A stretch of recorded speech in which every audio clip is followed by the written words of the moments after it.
December 28కి వెళ్ళి 6 వరకు జిల్లాల వారీగా ఇన్ఛార్జ్ మినిస్టర్ నిర్వహించి వాళ్ళు అపాయింట్ చేసి అప్లికేషన్ తీసుకుంటూ ఆ సమస్యలన్నీ కూడా మేము ఇచ్చిన టైం 100 రోజుల్లోపే ఇంప్లిమెంట్ చేస్తామని మరొకసారి హామీ ఇస్తూ చివరగా నిన్న ముఖ్యమంత్రి గారు ఒక నిరుద్యోగులకు ముఖ్యంగా బీఈడీ చేసి 5 లక్షల మంది కోచింగ్ సెంటర్లో 10 సంవత్సరాలుగా ఎప్పుడు వస్తుందా నోటిఫికేషన్ అని చెప్పి 70,000 ఖాళీలు టీచర్లు ఉంటే ఒక్కసారి కూడా దాని మీద నిర్వహించలే.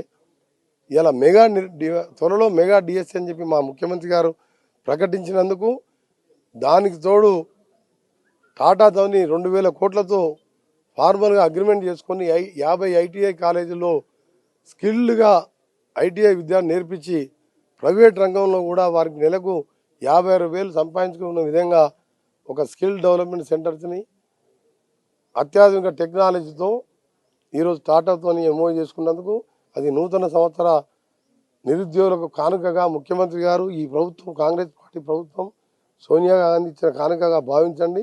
నిరుద్యోగులు ధైర్యంగా ఉండండి. ఇంకా చిన్న విషయం ఒకటి ఏంటంటే ఆటో కార్మికులు ఆందోళన చెందుతున్నారు. అది ఆ ప్రతిపక్షాలు రెచ్చగొట్టొద్దు, దాన్ని వాళ్ళు అడగకముందే ఈ సమస్య వస్తుందని చెప్పి 12,000 రూపాయలు సంవత్సరానికి పెట్టడంతో పాటు 5 లక్షల ఇన్సూరెన్స్ కూడా పెట్టాం. ఇంకా కూడా వాళ్ళకు నష్టపోకుండా వాళ్ళకి ఏం చేయాలనో ముఖ్యమంత్రి గారితో చర్చిస్తున్నాం.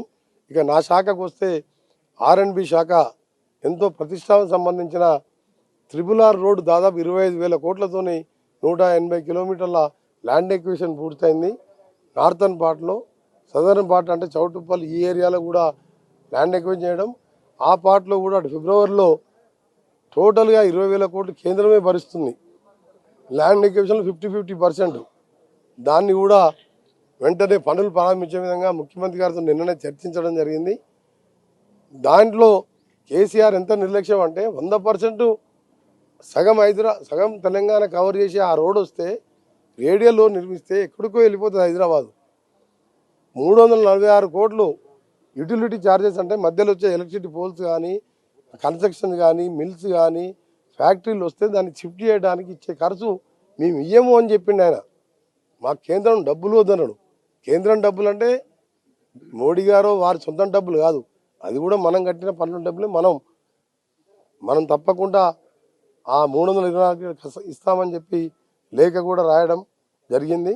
దాన్ని కూడా వర్క్ కూడా స్టార్ట్ చేసి ఒక హైదరాబాద్కు తెలంగాణకు మణిహారం లాగా నా శాఖలో 4 సంవత్సరాలు పూర్తి చేయబోతాం తెలియజేసుకుంటూ మరొకసారి అందరికీ నూతన సంవత్సర శుభాకాంక్షలు, సంక్రాంతి శుభాకాంక్షలు. మీరందరూ కూడా ధైర్యంగా ఉండండి. మేము ఉన్నాం మీ వెనుక, మేము వింటాం మీ సమస్యలు, మేమే మీ దగ్గరికి వస్తాం. మీరు ఎవరు కూడా మా దగ్గర రావద్దు. చివరిగా మీరు నా దగ్గరికి కాదు వేరే మంత్రుల దగ్గరికి పోయేటప్పుడు కూడా దయచేసి శాలువాలు, బొకేలు 1000 రూపాయలు మినిమం అవుతుంది బొకేలు. ఆ బొకే ఖర్చులు కూడా మీకు అవసరం లేదు. మీరు వచ్చి కలవండి, మీ సమస్యలు చెప్పండి, అవసరం ఉంటే గ్రీట్ చేయండి, మేము కూడా గ్రీట్ చేస్తాం. అది సీఎం రిలీఫ్ ఫండ్కి ఇవ్వండి.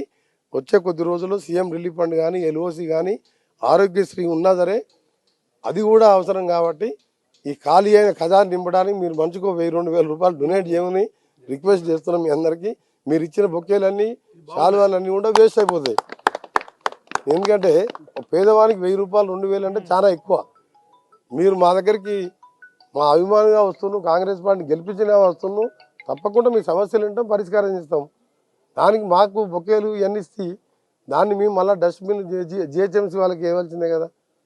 దాని బదులు మీ సీఎం రిలీఫ్ ఫండ్కు 1000 రూపాయలు ఇవ్వండి. సీఎం రిలీఫ్ ఫండ్తో ప్రజలకు ఆదుకుంటాం. అందరికీ ధన్యవాదాలు, అందరికీ నమస్కారం.